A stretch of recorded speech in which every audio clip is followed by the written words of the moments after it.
Some artists are stars, burning with a steady, reliable light that we can navigate by. And then there are comets. They don't just shine, they blaze. They tear across the heavens in a streak of impossible fire and light, a spectacle so dazzling it feels like a violation of the natural order. They make us gasp. They make us dream. And for one brilliant, fleeting moment, they make us believe that a human being can touch the sun. And then just as suddenly, they're gone, leaving a trail of shimmering dust that hangs in our collective memory. But what happens when that comet doesn't burn out or fade away? What happens when it's stopped dead in its celestial flight, frozen in an instant, its fire extinguished but its form remaining? A ghost of light trapped between the world of the living and the eternal silence of the void?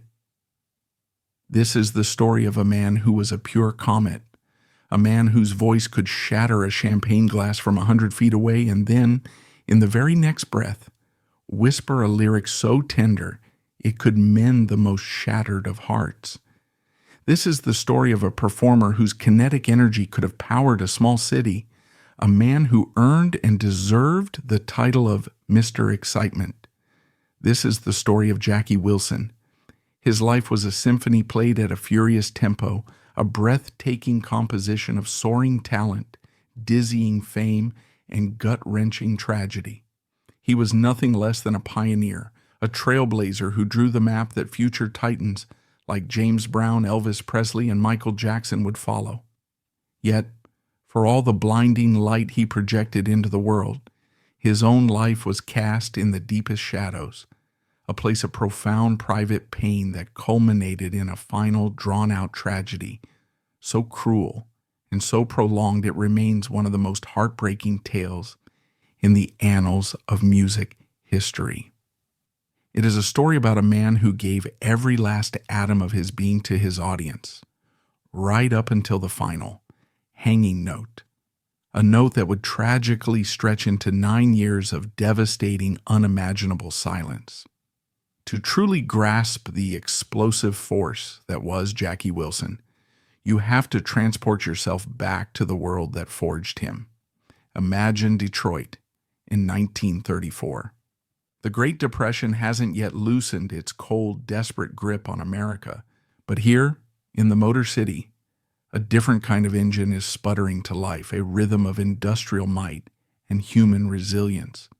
This was a city of stark contrasts. For the black community, it was the era of Joe Louis, the brown bomber, a heavyweight champion who was so much more than an athlete. He was a symbol of black strength and dignity, a hero who proved you could fight your way to the top. Growing up in the tough working-class neighborhood of Highland Park, young Jack Leroy Wilson was caught between two powerful competing gravities, the sacred and the profane. On one side, there was the sanctuary of the church. His mother, a deeply religious woman, was a dedicated member of the choir, and the raw, soul-stirring power of gospel music was Jackie's first and most important musical education. Week after week, he would sit in the pews and watch as a single human voice, lifted in praise or in sorrow, could seize a room, could move an entire congregation to its feet, to tears, to a state of pure, unbridled ecstasy. He learned that music wasn't just sound. It was a physical force, a spiritual transaction. That was a lesson that burrowed deep into his soul, and one he would never forget. But the moment he stepped outside the church doors, the streets had their own sermon, their own gospel. This was the Detroit of Paradise Valley and Black Bottom, vibrant, overcrowded neighborhoods teeming with life. It was a world of zoot suits and street corner doo-wop groups, harmonizing under gas lights, of storefront preachers and back alley hustlers, of dreamers and schemers, all living on top of one another. Jackie, a boy humming with a restless, almost frantic energy, found his tribe in a local gang called the Shakers. He was a small kid, but he was tough and he had fast hands. He channeled that aggression into amateur boxing, becoming a standout talent in the local Golden Gloves tournaments. But even as his fists were earning him a reputation, his heart belonged to another kind of performance. His true passion wasn't for the brutal rhythm of the ring, but for the soul-shaking rhythm of music. Even then, people could hear it, this voice. It was an instrument of shocking, almost unnatural power, a 4-octave range that seemed impossibly huge for his compact frame. He could sing a sweet, angelic hymn in his mother's choir in the morning, and then get into a street brawl that very afternoon. He was a walking contradiction. At the age of 15, his two worlds collided violently. He was arrested and sentenced to a stint at the Lansing Corrections Juvenile Facility. For many kids, that would have been the beginning of a dark road. For Jackie, it was a crucible. The experience, harsh and frightening, forced a moment of clarity. He had two paths before him. His fists could keep landing him in trouble, in locked rooms and dead ends. But his voice was a key. It was a ticket to a different world, a world of bright lights and cheering crowds, a world far away from the grit of the Detroit streets. He made a vow to himself. He was done with fighting. He hung up the boxing gloves for good and decided to pour every ounce of his ambition, every fiber of his being, into that golden voice. It was the single most important, most pivotal decision of his life. His professional odyssey began in the simmering pot of Detroit's R&B scene in the early 1950s. He joined a local group called the Thrillers, which soon evolved into the Royals. But his real break, the moment that lifted him from local talent to national contender, came when he was scouted to join one of the biggest R&B groups in the country, Billy Ward and his Dominoes. The group was legendary, but its fortunes were tied to its magnetic lead singer, the great Clyde McPhatter, whose gospel-drenched tenor had defined their sound. When McPhatter decided to leave to form his own iconic group, the Drifters, it left an impossible void. Billy Ward, a notoriously strict bandleader and a shrewd businessman, needed to find a replacement who could not only replicate McPhatter's sound, but also handle the rigors of relentless touring. The audition was intense. Dozens of hopefuls tried and failed. Then Jackie Wilson walked in. He didn't just sing the songs, he inhabited them. He could mimic McPhatter's soulful delivery perfectly, but then he'd add something else, a flair, a touch of operatic drama, and physical punctuation to the notes. Ward was floored. He hired him on the spot. Suddenly Jackie was on the road, living the life of a professional musician. It was a brutal education. They performed a grueling schedule of one-nighters, crisscrossing a segregated America in a cramped car. They faced racism, shady promoters, and the iron fist of Billy Ward, who docked their pay for any minor infraction, from a missed note to an unshined shoe. But for Jackie, it was also a finishing school. He was watching, learning, and honing the persona that would soon make him a legend. He was no longer just a singer. He was becoming a showman. The explosive talent contained in Jackie Wilson could never be confined to a backup role or the constraints of a group dynamic. By 1957, he knew he was ready to go it alone. He left the Dominoes and signed as a solo artist with Brunswick Records, a subsidiary of Decca. His career didn't just start, it detonated. His first major solo release was a song that would become his calling card, a rollicking, joyous tune called Reet Petite, the finest girl you ever want to meet. The song was impossibly catchy, a perfect vehicle for his energetic, winking delivery. And behind the song was a team of young, hungry songwriters from Detroit, led by a man named Berry Gordy Jr. Yes, that Berry Gordy. Before he built the world-conquering empire of Motown Records, Gordy was a struggling songwriter who found his perfect muse in Jackie Wilson.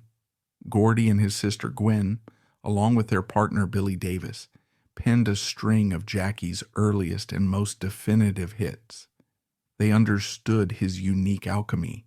They wrote Lonely Teardrops, a song that feels like a paradox, setting lyrics of heartbreaking despair to a rhythm of explosive, almost manic joy.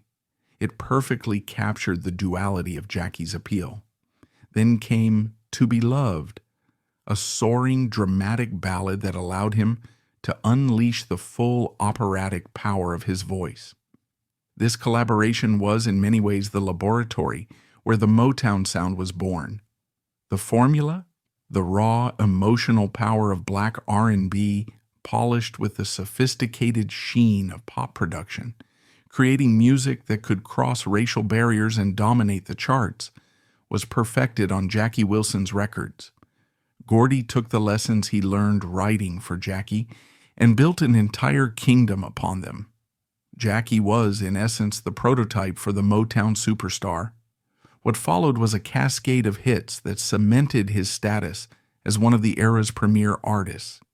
He was a musical chameleon. He could be the frantic rock and roll wild man on I'll Be Satisfied or Baby Workout.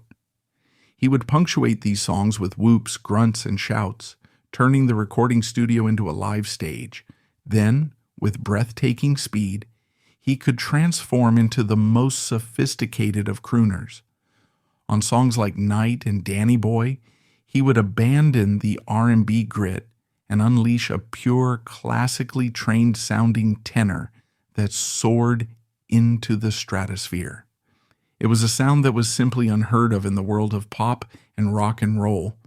He was a soul shouter with the lungs of an opera star, a combination that left audiences and critics alike in awe. Then, in 1967, came the song that would become his most enduring anthem of pure, unadulterated joy.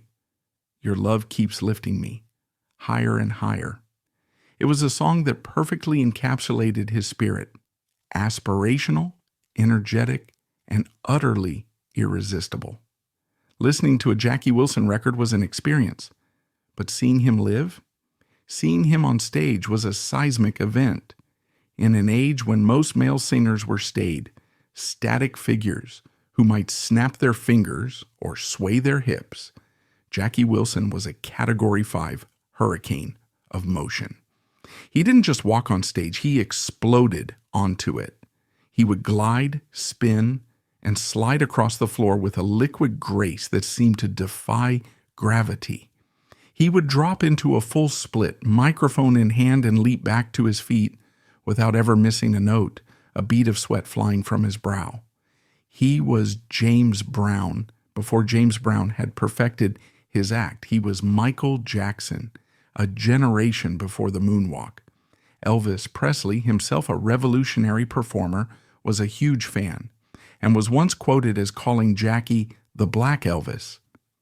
Many of Jackie's supporters and music critics thought the compliment was backwards. To them, Elvis was the white Jackie Wilson. He commanded the stage with an almost predatory charisma. He would work the crowd, particularly the women, with a direct, flirtatious energy that bordered on scandalous for the time. He'd jump off the stage, kiss women in the front row, and untie his tie and throw it into the screaming mob. He drenched his tailored suits in sweat, giving every performance the intensity of an Olympic athletic event. The energy that flowed from him was tangible, an electric current that connected him directly to the heart of every single person in the audience. He wasn't just performing for them, he was communing with them. But the curtain always has to fall. And behind that curtain, the dazzling light of Mr. Excitement gives way to a life of profound and painful darkness. The same relentless, insatiable energy that made him a phenomenon on stage also fueled a life of reckless, self-destructive excess. Jackie was a notorious womanizer. His appetite for female attention was voracious and indiscriminate. a habit that began in his teenage years and only intensified with fame. He was married to his first love, Frida Hood, with whom he had 4 children.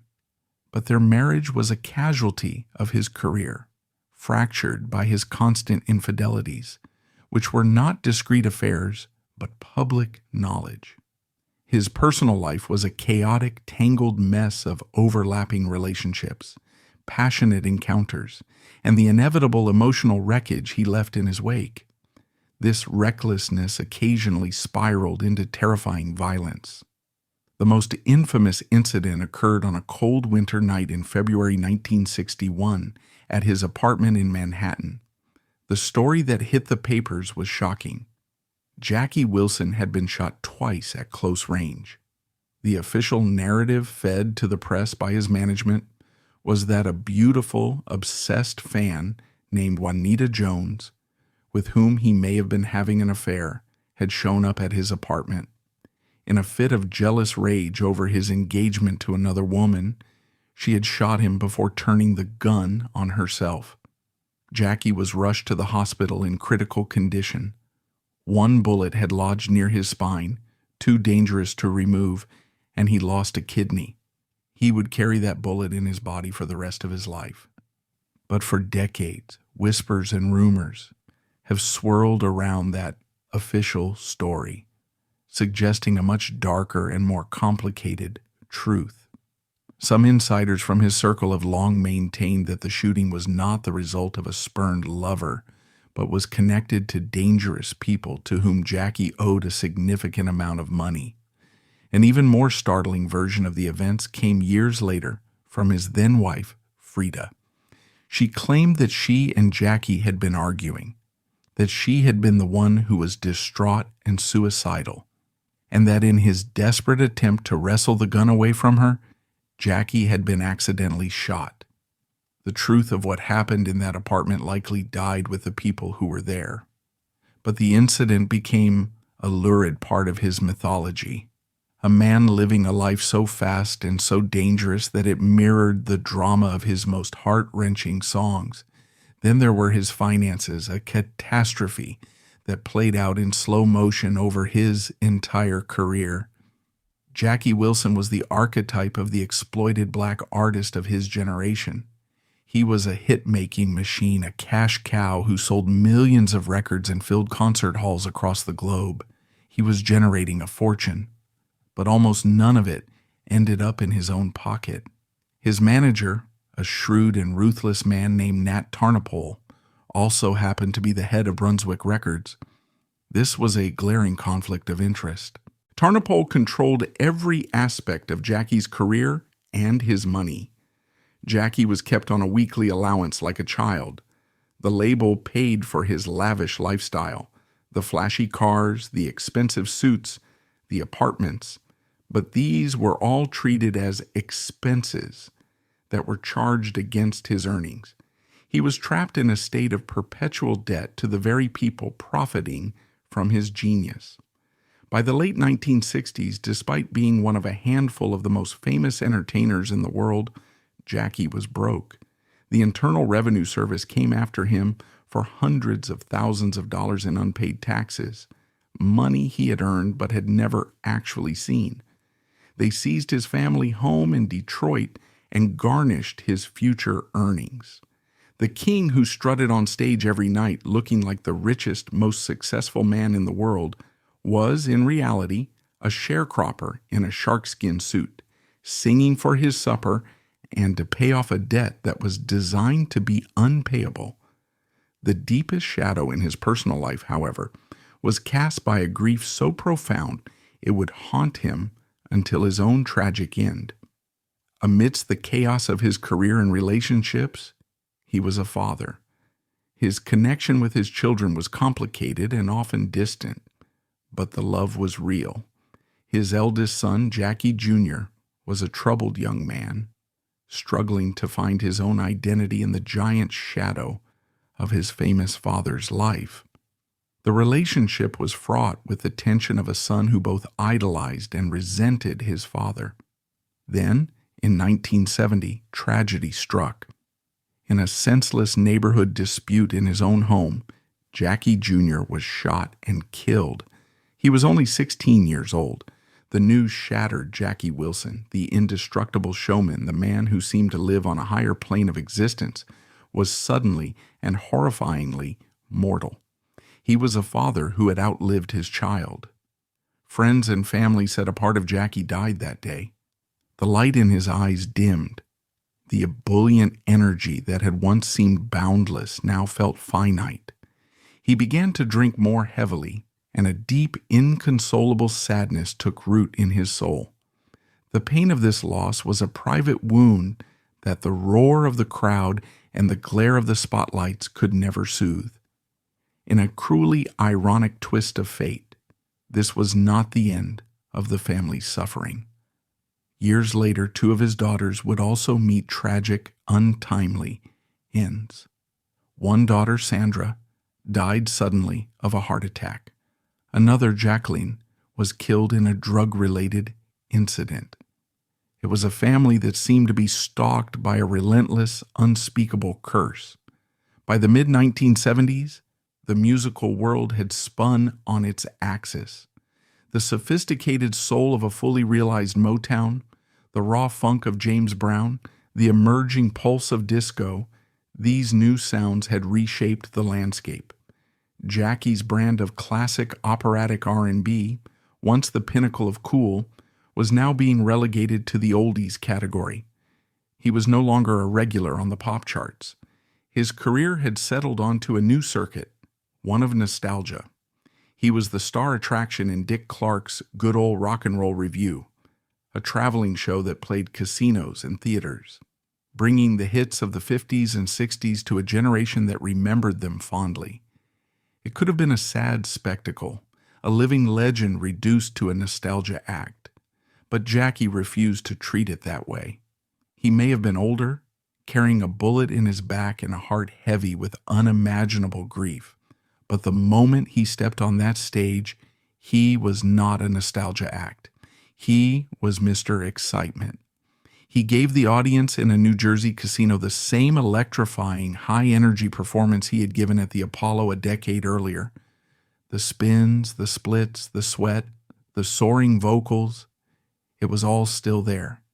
He refused to give his audience or his art anything less than everything he had.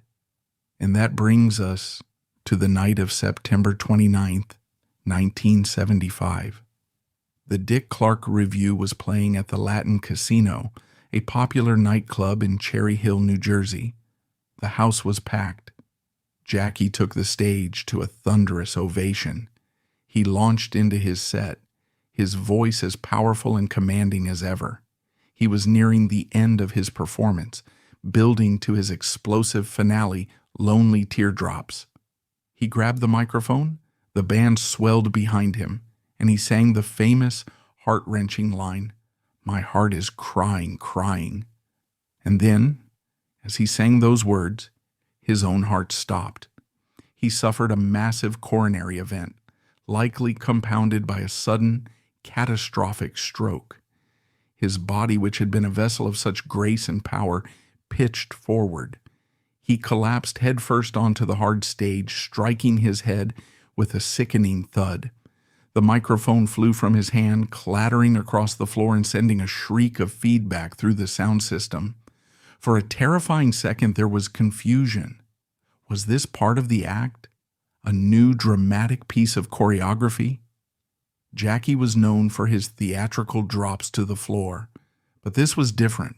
There was a finality, a limpness to his fall. The band, seeing what the audience couldn't, faltered and then stopped playing, the abrupt silence more shocking than any sound. In the crowd that night was another musician, the bassist Cornell Gunter of the Coasters. He knew instantly that this was Dal. He and a few others vaulted onto the stage. Gunter pried open Jackie's clenched jaw and began administering frantic CPR. Dick Clark, watching in horror from the wings, yelled for the house lights to be brought up, shattering the festive atmosphere. The party was over. Paramedics arrived and worked on Jackie's lifeless body, for what felt like an eternity before finally detecting a faint, fluttering pulse. He was rushed to a nearby hospital, his life hanging by the thinnest of threads. The initial diagnosis was devastating. He had been deprived of oxygen for too long during the collapse. The damage to his brain was massive and irreversible. Jackie Wilson, the man who was a living embodiment of perpetual motion, was now completely, utterly still. He had slipped into a coma. For the next 9 years, Jackie Wilson existed in a silent twilight world. After months in the hospital, he was transferred to the Medford Lease Retirement Community in New Jersey, a quiet, sterile environment that would become his final prison. He was not, as is often reported, completely brain dead or in a persistent vegetative state. He was classified as being in a semi-comatose state. This, in many ways, was the most heartbreaking part of the entire tragedy. There were flickers. Nurses and his second wife, Harleen Harris, who remained a devoted visitor, reported that his eyes would occasionally open and track movement. He would sometimes moan or make noises as if in response to a sound. They said he became most agitated when they played his own music in the room. He would thrash his limbs, his body tensing, his face contorting in what looked like a mask of frustration. It was as if somewhere deep inside that still broken body, the ghost of Mr. Excitement was still alive, aware of his paralysis and fighting a desperate, silent battle to get out. The final chapter of his life was a slow, sad, and shameful fade, mired in the very same legal and financial controversies that had plagued him in his prime. The man who had earned millions of dollars was now officially declared indigent. His round-the-clock care was paid for by Medicaid and the Charity of Strangers. His affairs were handed over to a court-appointed guardian. A bitter and public war erupted between his second wife, Harleen, and his first wife, Frida, over who was his legal spouse and who had the right to make decisions for him. His old friends in the music industry, like Al Green and Bobby Womack, organized benefit concerts to raise money for his care. But even these well-intentioned efforts were mired in legal wrangling, with disputes over where the money was going. The system that had exploited his talent and stolen his wealth now presided over his slow, undignified decay. On January 21st, 1984, after 3,044 days of silence, Jackie Wilson's struggling body finally gave up the fight. He contracted pneumonia, and at the age of 49, his heart at last stopped crying. His funeral was a somber affair, a gathering of friends, family, and music legends who came to mourn the man and the artist. But in the years that followed, his memory seemed to recede. Without new music, without his electric presence on television, and with his final years spent hidden away from the world, an entire generation grew up without knowing his name or understanding the seismic shift he had caused in the culture. For a time, Jackie Wilson, the trailblazer, was in danger of becoming a forgotten man, a footnote in the very history that he had helped to write. So why, after all these years, does Jackie Wilson still matter so profoundly? His significance is not just in a catalog of timeless songs or in a tragic cautionary tale about the dark side of the music business. Jackie Wilson was more than a star. He was a bridge. He was the crucial evolutionary link between the raw, sanctified power of the gospel church and the secular supernova showmanship of modern popular music. Without Jackie Wilson's pioneering stagecraft, his athletic grace, his fearless audience engagement, it's hard to imagine James Brown commanding the stage at the Apollo with such absolute authority. Without his vocal audacity, that fearless blending of operatic grandeur with the raw grit of R&B, the path for singers who defy categorization, from the soulful flights of Freddie Mercury to the genre-bending genius of Prince would have been much harder to imagine. Michael Jackson, perhaps his most obvious spiritual successor, understood this debt completely. At the 1984 Grammy Awards, while accepting the Album of the Year award for Thriller, the biggest album in history, Jackson took a moment to pay tribute to his hero. It was the same year Jackie had died. Jackson said to the world, "There's one person in the audience I'd like to dedicate this to. I'm so honored to have met him. He's a wonderful man. I love you, Jackie Wilson." It was a powerful, poignant passing of the torch from the new king of pop to one of the true, original architects of the throne. His influence is not just a matter of historical record. It is embedded in the very DNA of performance. When you see a singer push their voice to its absolute physical and emotional limit, when you see a performer leave every single ounce of their energy, their sweat, and their soul on the stage floor, you are seeing the ghost and the enduring spirit of Jackie Wilson. His life forces us to confront the profound and often painful paradox of the performer, the immense, blinding joy they can project to the world, often created to mask an equal measure of private darkness and pain. He was a man of staggering contradictions, a devout believer and a reckless sinner, a titan on stage and a victim in the boardroom. In the end, the story of Jackie Wilson is not just about a tragic collapse on a New Jersey stage. It's a story about the fragile, brutal, and beautiful nature of the human experience. For nearly a decade, his body was his prison, but his art could never be contained. His voice, that magnificent, untamable instrument, lived on and lives on still, on the radio, in movies, in television commercials, and in the soul of every artist who dares to be a little more vibrant, a little more audacious, a little more exciting. His life was one of the most brilliant and heartbreaking performances the world has ever seen. He gave us everything he had right up until that final silent note. And though his heart was crying so often, the transcendent love he sang about, the love that kept lifting him and us higher and higher, is the legacy that time will never forget. He was and forever will be Mr. Excitement.